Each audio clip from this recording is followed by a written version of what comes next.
খুব মিস করি সৌদি আরবের এই খাবারগুলো, যেমন স্বচ্ছ পরিষ্কার পরিচ্ছন্ন তেমনি সুস্বাদু। এটা হচ্ছে খ্যাপসা, রেগুলার খাওয়া হতো এটা। আমি মহসিন ভাই, সোহেল ভাই সবাই মিলে খেয়েছি।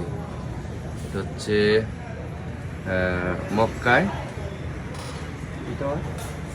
সাফা টাওয়ার। প্রত্যেকটা খাবার দেখতে যেমন সুন্দর, খেতেও খুবই সুস্বাদু। এটা হচ্ছে মুরগির খ্যাপসা, এটা হচ্ছে বিভিন্ন রোল, ফিশ ফ্রাই। খ্যাপসাটাই বেশি সুস্বাদু।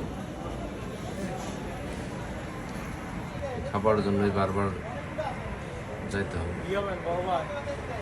এত মজার খাবার। মিস করি, খুব মিস করি এই খাবারগুলো। ইনশাল্লাহ খুব শীঘ্রই আবার যাবো,